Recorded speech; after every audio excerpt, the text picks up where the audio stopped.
All right, everybody, in today's video, we're going to be looking at some questions and big storylines or precedents to look out for after Ohio State's national championship win over Notre Dame. These are the biggest questions to me in the sport and the biggest kind of turning points as well based off this win by Ohio State. These are the big storylines to look out for. You know, the way that this playoff shaped down could possibly impact a lot of these questions and ideas and all these storylines, so let's get into it. So my first question after this national championship winner for Ohio State is the bye week actually going to matter? I mean, think about it. In the NFL, the number one seeds going to the Super Bowl, they have such a high rate of Super Bowl appearances. In fact, this year it was kind of a surprise because the Detroit Lions, at least one of the teams that will not be going to the Super Bowl as a one seed. And a reminder that Ohio State nor Notre Dame got the bye week. They had to play that first round. Is the bye week going to matter is what I'm asking. For me, I feel like it should have a factor, especially as you move to a pro-style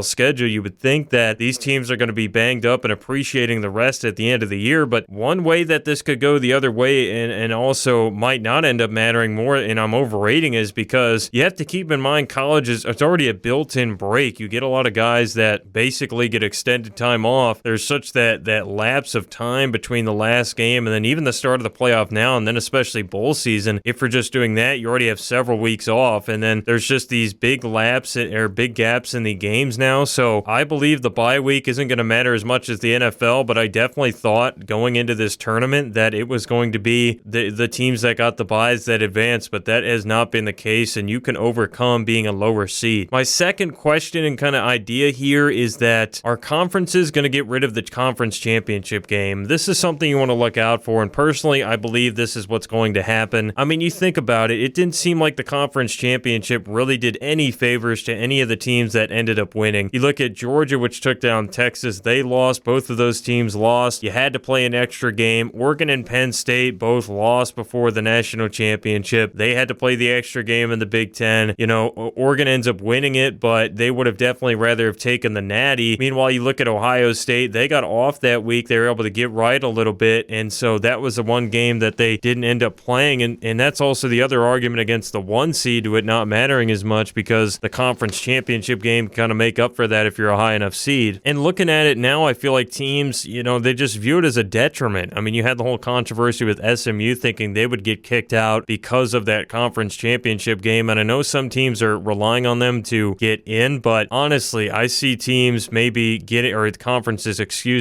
of that game and finding some system where it's all decided in the regular season because there are too many teams that feel like they want to kind of avoid it. And another thing about the conference championship I'm trying to figure out is, are teams going to now rest starters in the conference championship game to stay out of it, or just, you know, try to stay out of it? I think they're going to do that. I think we could see this honestly soon. If you're a team that has enough to lose in the conference championship game and you're down even a few scores, maybe at half, you consider resting guys or taking your foot off the gas to make sure you're all right for the playoffs, because again, you have such a safety net now with 12 teams. Like, it really just does put that big net around your entire program, so you're able to really buffer there. And so I honestly, maybe if a team is that good, they might just consider resting the starters, taking the time off, and honestly just getting ready for the playoff, especially if the bye week doesn't end up mattering anyway. I mean, I don't know. We'll see how it all breaks down, but I could see that becoming a controversy if they don't get rid of the conference championship. Which brings me to my next point about the college football playoff standing at 12 teams. First of all, I think it's going to 14, but here's the concern for me is watching these games. A lot of them were not that close, and I'm wondering, are we going to see the talent flock and spread around, or is it really just going to be still a top few teams that get the best players and have the most NIL? That's the way I'm leaning, although we have seen the money distribute a little bit. I think it's pretty obvious these teams aren't as deep as they used to be, which presents the argument for the expanded playoff, for all that. But there's one problem. All the games this year, and I know it's a short sample size, maybe it's an anomaly, but a lot of the early round games weren't that great. You know, you had a lot of blowouts. Games were decided. It kind of just felt like there were teams that didn't belong. And so one of the things of the old system that I never disagreed with was it always kind of just felt like there was only maybe 2 or 3 teams that could realistically win it, a fourth that you shove in there into the playoff, and then that was why I supported a 14 playoff. But if we're going to expand to 12, there better be enough NIL funds to go around to basically spread the talent and also enough opportunities on other rosters, because if not, we're going to be getting even worse expanding to 16 teams or 18 or whatever they're going to go do. It could just get worse with the blowout. So I'm hoping that we get to see this, NIL basically era kind of even the playing field and continue to do that, because I do not want playoff blowouts, and that would just really look bad on the sport and almost look very greedy. Another question I'm asking, with Ohio State winning this playoff, are we going to get rid of the bowl games? Are we just going to cease them to exist? I know the money's huge, and this is why I don't think it would happen, but you have to think if the playoff expands enough and all the money's going there, could we just get rid of the bowl games? Because you feel like for a lot of teams, they already don't matter. It's viewed as another exhibition game. They're thinking about getting rid of them to begin with, or not playing, or guys are opting out. The playoff, though, you never do opt out. You don't opt out. Guys view that as a national championship chance, so they'll play. They'll be committed. So maybe if they expand the playoff enough and then just get rid of those other bowl games, this would mean that you never really have any opt-outs come postseason time, and everybody's all committed to just trying to do their best. And you could see that, to me, maybe happening, and that's a question I'm asking with Ohio State winning this thing. I mean, are we going to expand the playoff again and then get rid of the bowl games?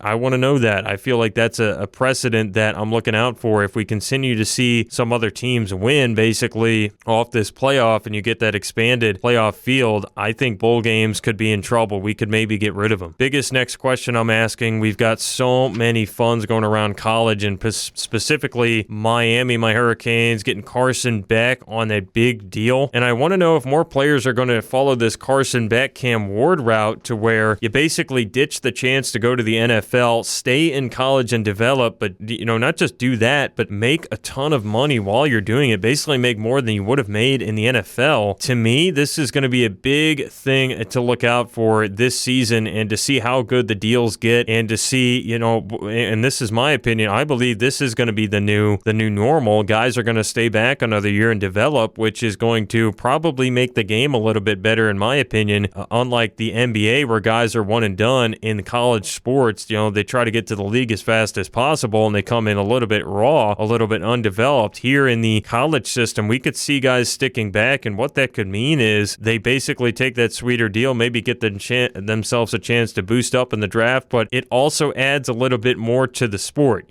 People know Carson Beck, for example. People knew Cam Ward when he transferred to Miami.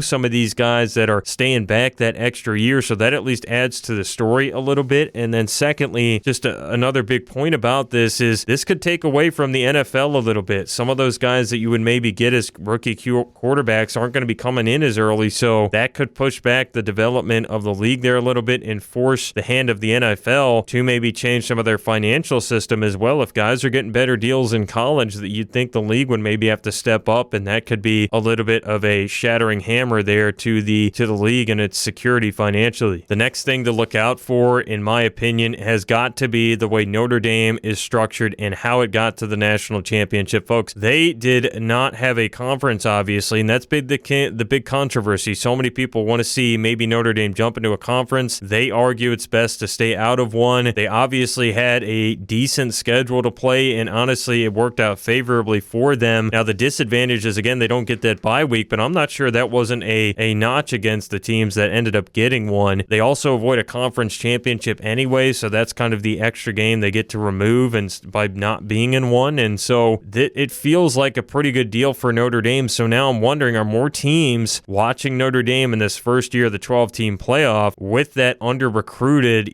talent compared to Ohio State? Again, they didn't have the same level of talent as some of these teams, particularly Ohio State. Maybe you could argue Georgia and Texas were a little bit more talented on paper, but Notre Dame punching up. Do more teams try to take this route to where they look at the Fighting Irish and say, that's our shot to win a title, is go to the weaker conference and just run the table with the easier schedule, go to no conference and just be able to win there? Or are teams going to go the tougher route, go to the SEC or the Big Ten, to where it's going to be a tougher schedule, but you win less, although get a shot to get in based off the namesake of the conference? So I think teams looking at Notre Dame are leaning that way, to where they want to go to the weaker conference or no conference and prefer to make their way through the easier schedule as compared to joining a tougher conference, having less pressure maybe to win as much, but you will struggle more in the game. So that's going to be something to look out for for moving forward. And my last precedent that I thought came off this one with Ohio State winning the national championship. We're in another crazy offseason, hundreds of guys in the portal. Are we going to get the league commissioner, and is that going to come from the College Football Playoff Committee? To me, this is probably what's going to happen. I just have to feel like the playoff committee, they're so powerful now. They just kind of overwhelm the sport at this point. It's the one true governing body you have other than the NCAA, which a lot of people have disagreed with over the years. So to me, what I think is going to happen here, folks, I'm going to predict it now. The playoff committee, they're going to expand the playoff 14, possibly 16 teams down the line. And I believe what's going to happen after that is they'll kind of oversee the FBS. You'll see bowl games die down, and you'll see somebody from the College Football Playoff Committee just be appointed to be the czar of the sport, basically to overlook everything, come in, be the commissioner, develop some rules, because it's totally pro nowadays. With all the money in the sport, the way guys are getting paid, you're seeing schools hire GMs, general managers to manage all the money. That's, I think, part of the reason why Bill Belichick joined in, is because it does shape a little bit like the pro game now, to where you can kind of make real decisions like you're running an NFL team. So that's the way I think we're going, but that's a big precedent to look out for, and potentially a question moving forward. I mean, did this national championship win by Ohio State and the expansion of the playoff, maybe that it's forced, get this college landscape to now appoint a czar and appoint a committee to oversee the entire sport? I believe that's the way we're going. But those are just some of my outpouring of thoughts after Ohio State won the national championship, and the storylines I'm basically going to be looking out for throughout the rest of the entire college football existence, because as the game stands right now, there's been a ton of crazy changes and everybody's kind of trying to lasso it in, and I just feel like looking at these things moving forward will be the big questions off Ohio State's national championship win. So don't forget about these as you get into the offseason and looking forward into 2026 and 2025. Look at these basically storylines, and that is going to tell you a lot of what could go on in the sport. Be sure to drop a like if you enjoyed the video. Feel free to comment your thoughts down below, and subscribe if you'd like to see more. You can also shoot me a follow on Twitter or X. The link for that is in the description. Thanks for watching.